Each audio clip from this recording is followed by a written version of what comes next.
The truth is, the reason manifestation has been taught as this really complex thing and ethereal is so that people can sell the information on courses. They want you to pay money. Now, I have nothing against that. However somebody makes their money is how they do it, and manifestation is a really powerful thing to show people regardless. But there is a much simpler way to look at this, and it's not something that's all ethereal and esoteric. It's something you can apply right now. I'm going to be showing you in this video how to manifest and how it actually works after explaining my story so that it all makes sense. The important part is right at the end of this video, because I'm going to wrap it all into one bubble that actually helps you apply the technique. So this technique is very simple. It's not about being overcomplicated. It's actually understanding how you've already been manifesting, and then you'll realize, oh shit, I've always done it. So this is how everything happens. What's up, you guys? My name is Mitch, and I like to make spirituality practical so that you guys can manifest your dreams. And if this is something you're interested in, this type of content of learning spirituality in ways that you can actually apply it, not locked behind a payment gate, you should subscribe to this channel and not miss out on any more uploads where I show you how to take these concepts from spirituality and make them practical in your life. So starting out with what's actually going on in this video. So this is actually part 4 of a series of videos I've been working on. And essentially it's just explaining my spiritual awakening journey.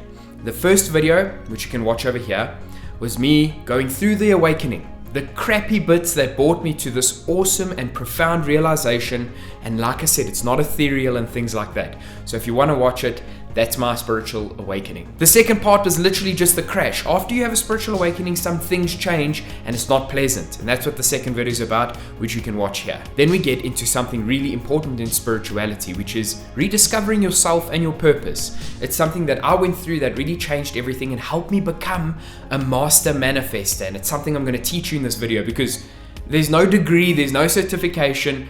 You can be a master manifester today. In actual fact, you're already a manifester. The difference between being a manifester and master manifester is as a master manifester, you get to choose what you manifest. Now, if you want to watch how to discover this part of you, you can watch this video up here. So guys, after my spiritual awakening and the crash and discovering my purpose, I started manifesting like I'd never done before. My first manifestations included these 3 things. Now, the reason I want to take you through these 3 specific manifestations is because I want to show you how this world operates using these examples so that you can understand the dynamics and how manifestation actually happens. This world's purpose in your life is to be a reflection for your internal state of self. It is a mirror. So that's the first part about understanding how manifestation works. Everything is a mirror to what's actually going on the inside.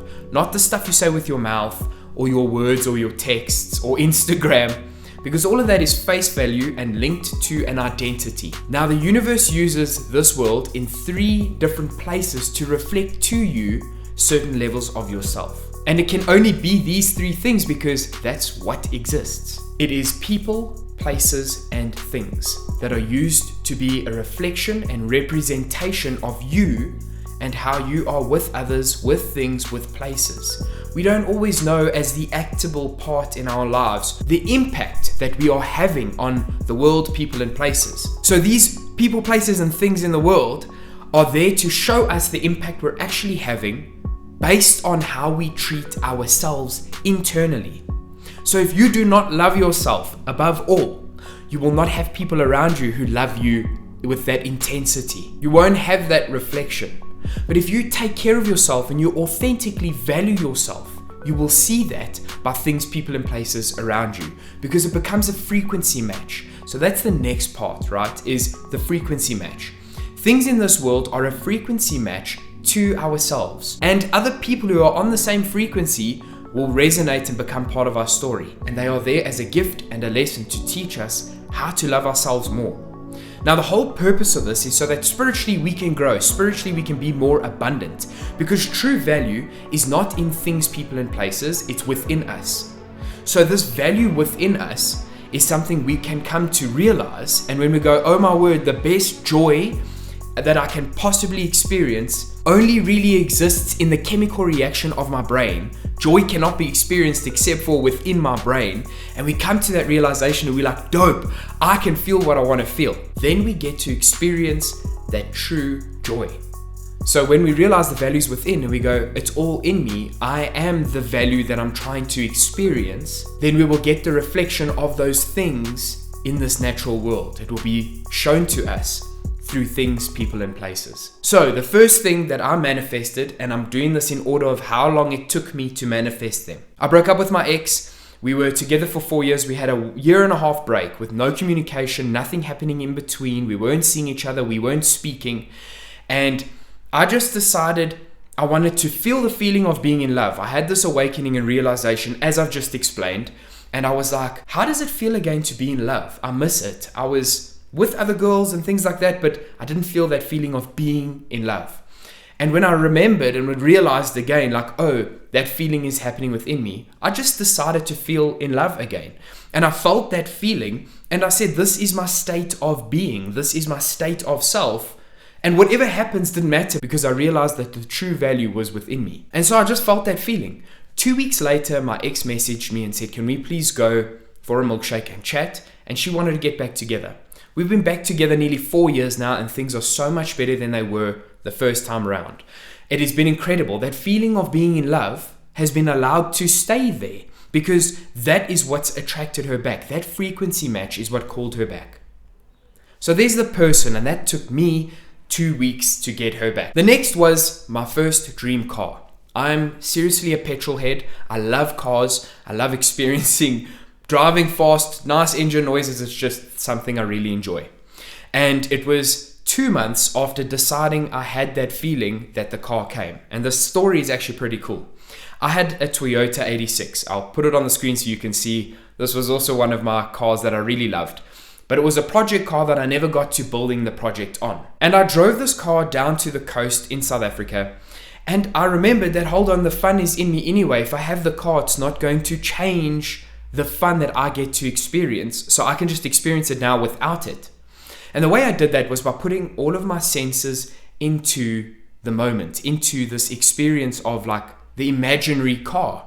So I put myself in the sort of place in my head of like, okay, cool, I'm driving the car. What does it feel like on my hands? So that was the touch. Then the smell of the leather, the sound of the engine, what I was looking at, you know, what I could taste in the air. I just put my senses in this imaginary place and said, I'm going to draw the emotion from here. 2 months later, we walked into a BMW dealership because I wanted to see the new 1 Series. Way out of my budget, wasn't even a thought in my mind. I just wanted to see what they had done with the new shape because I love 1 Series BMWs. So I'm looking at this 1 Series and it's incredible, but it's R1 million, which is like $60,000 at the time. And the sales lady walked up and said to me, are you interested in buying it? I said, way out of my budget. She said, well, what are you looking for? I said, I actually prefer the old ones that were 6 cylinders because I just like that more. And then she turned to me and said, I actually have a 140 here, which ran the B58 motor. For those of you who don't know what that is, it's a really nice engine that BMW has produced along with Toyota. She said there was actually going to be a waiting list once they listed the car.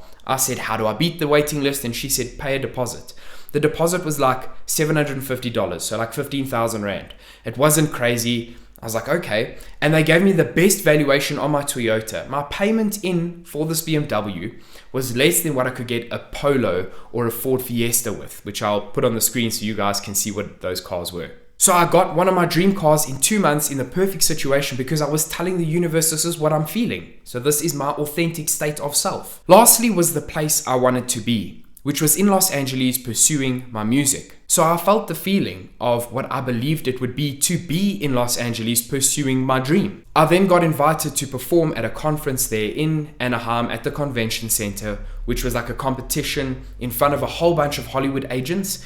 And they essentially judge the competition, and their deal that they get for that is they want the contact information of the talent because it makes it their job so much easier finding talent for things. That was how it worked, and I ended up winning this competition. I've been back to LA, I've been in New York performing, all because of this whole experience. That place happened when I just decided to feel as the authentic identity I believe I am inside. Now, the key word in that was believe. Belief is one of the most important parts about how you actually manifest. And like I said, it's not about getting complex. The technique is coming very soon to explain to you how you can apply this today and have the same thing happen in your life as you grow and as you change, manifesting new people, places, and things to suit your identity. Now, the reason belief is such an important part in manifesting what you want is because you are saying, I identify with this. Now, I'm going to tell you something I developed a long time ago, and it's just going to help you with the idea of belief. Then we get straight into the technique so you can start manifesting.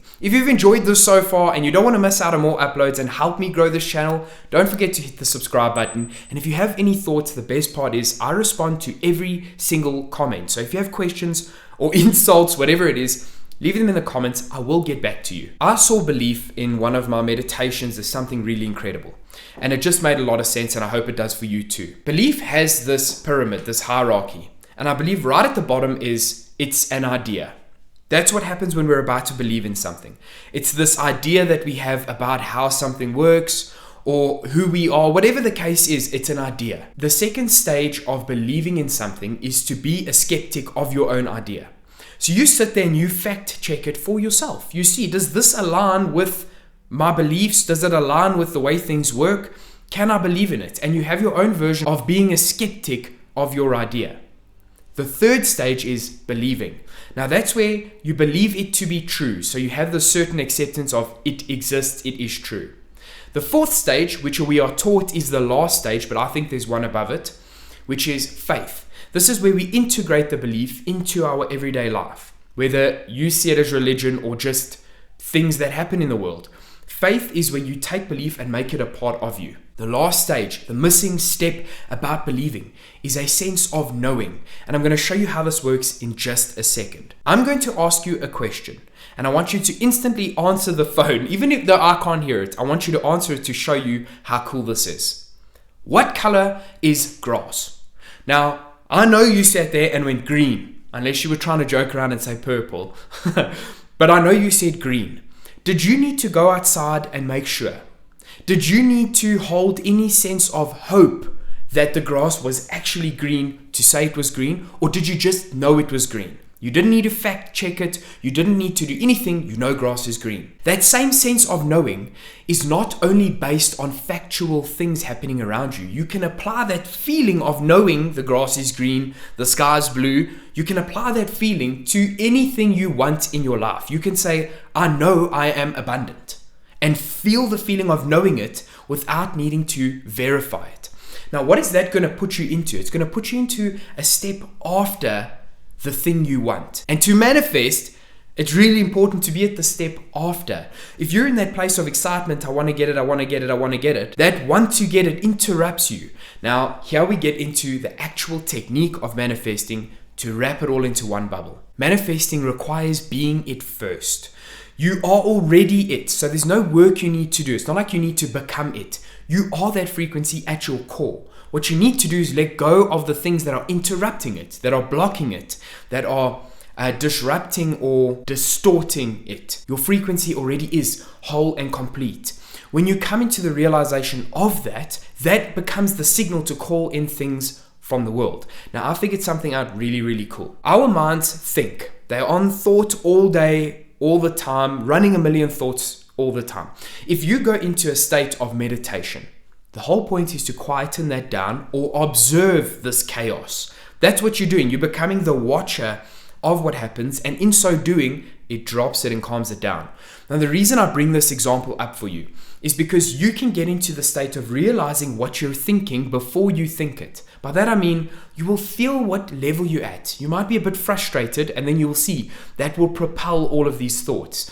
You might be very happy, and that will propel more thoughts. The thoughts are designed to keep you in an energetic frequency loop. So when you're anxious and chaotic, you're jumping all over the place. Now, if your frequency is what manifests things, then you're going, I want this. No, I don't want that. I want that. Wait, not that. Let's do this. Wait, what about that? And everything's like, okay, I'm coming. Okay, wait, no, go back. No. You can imagine a dispatch manager at a warehouse saying, no. Send that back. They don't want it anymore. Hello, yes. What's the next order? No, they want the orange one. You can imagine that order is never going to get to you. That's why we have to drop the ego. the value in the world, the interruptions, and the lack of belief. We have to let it go and focus inward, because you yourself are the truth. You yourself are the fulfilled being. So when you go, okay, I'm serving that good feeling inside of me above all, then the universe goes, oh, we got to serve the good feeling inside of them. And that is the shining light for manifestations. Now, part of the technique that's really incredible, this is the last little bit. If you're excited to hear this, and I've hyped you up in this video because I'm really hyped up telling you, leave this video a like. I want to see how many of you are resonating with like this energy about it. The last step is this: you can take control of that emotional and thought cycle to control your manifestations on a higher level, combined with a feeling of knowing. The way it works is like this: intentionally create a thought. Right now, think about exactly what you want. One thing. I don't want you to go into like the whole life and everything you want right now. Just one thing that would make things better. And think about this thing for a second, intentionally. Then become aware of the emotional shift it pulls you into. You can imagine a whole bunch of tubes, vacuum tubes, like these Hoover things in this sphere, however you want to arrange it, and you're a ping pong ball in between there. Whichever one the ping pong ball blocks is the instruction to say what to bring. Okay, that's just the idea to help you envision this. If you create the thought, you're throwing it and turning all the vacuums on. Now this ping pong ball's floating in the middle. Allow it to show you what the feeling is. So if you go, okay, one thing that will change my life right now is a car that works without any problems. Feel the feeling that it brings you to. Boom! It will suck you into a feeling that matches what you think it would be. That is the universal blueprint for you to manifest what you want. But it's to serve the feeling, not the thing you want. So when you go, okay, this feeling makes it feel better, I'm going to choose this right now because I can. And choose to serve just the feeling. And let go of the outcome. That is what comes. Just like the grass is green. You don't need to know that it's on the way. You don't need to know that anything's different. You know that that's your state of self. End of story. Then the world does the rest for you. And right before we say goodbye on this video, I need to tell you about what's coming next. And this is applying these spiritual things that are happening in your mind that are actually controlling your love language, and how it may be destroying your entire relationship. Now, if you don't want to miss out on that video, that will be coming out on Tuesday. And I look forward to sharing some thoughts with you guys about this and how your love language can actually rip apart your entire relationship without you knowing. Because it's like the moon. We have the light side and we have this really intense dark side of the moon. And this dark side of the moon is part of the love language too. And I want to show you about that, how you can fix it and how you can have better relationships. Can't wait to see you all on the next video, in the comment section and on my subscribers list. Thank you so much for watching. I hope it helped. Mad love and light.